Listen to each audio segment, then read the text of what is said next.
In the time of the judges in Israel, a man named Elimelech was living in the town of Bethlehem, in the tribe of Judah, about 6 miles south of Jerusalem.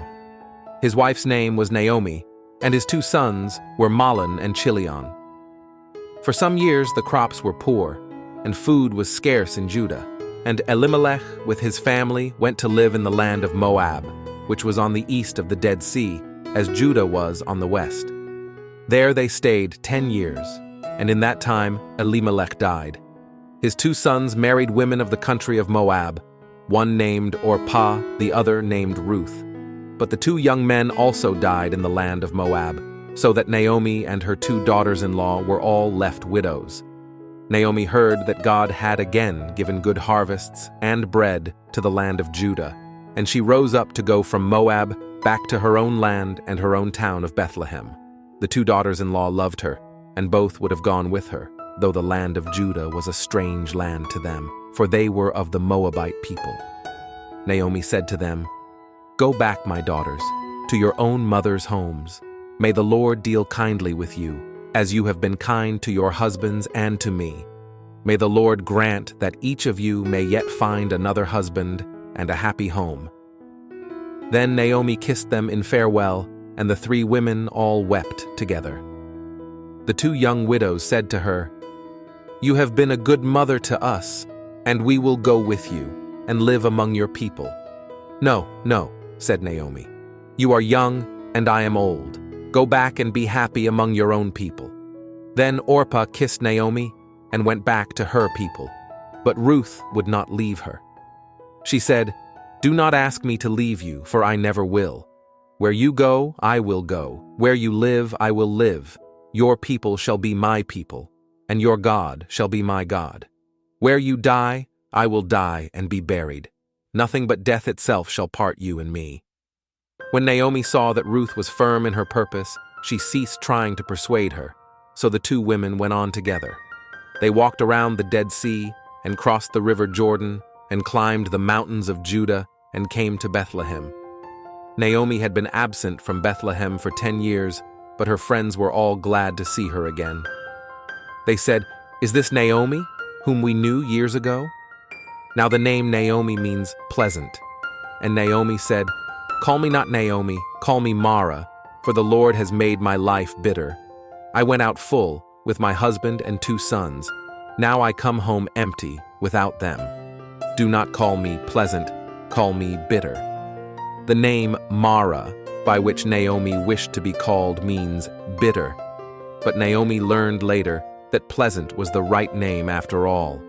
There was living in Bethlehem at that time a very rich man named Boaz. He owned large fields that were abundant in their harvests, and he was related to the family of Elimelech, Naomi's husband, who had died. It was the custom in Israel when they reaped the grain not to gather all the stalks, but to leave some for the poor people who followed after the reapers with their sickles and gathered what was left.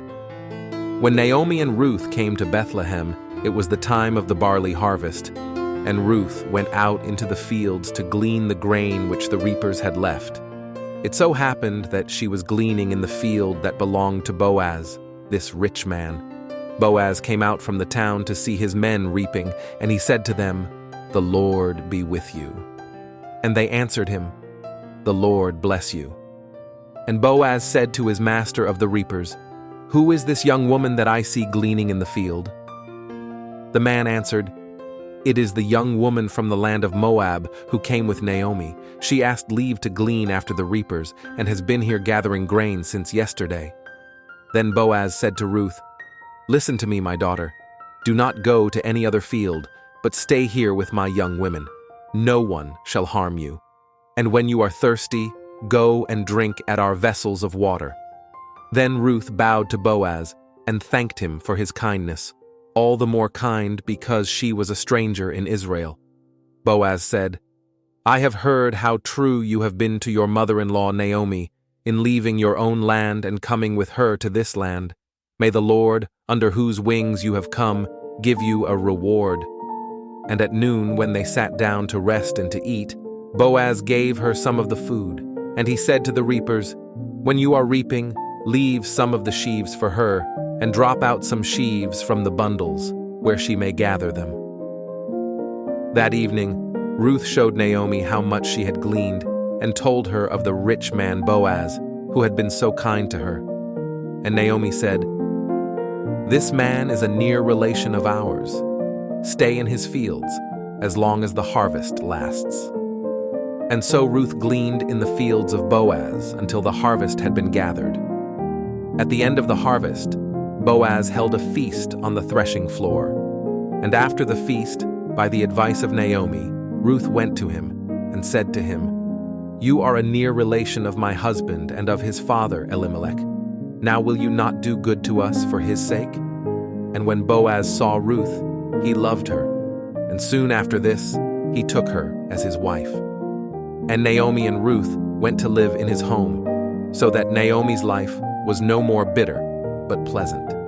And Boaz and Ruth had a son, whom they named Obed. And later, Obed had a son named Jesse, and Jesse was the father of David, the shepherd boy who became king. So Ruth, the young woman of Moab, who chose the people and the God of Israel, became the mother of kings.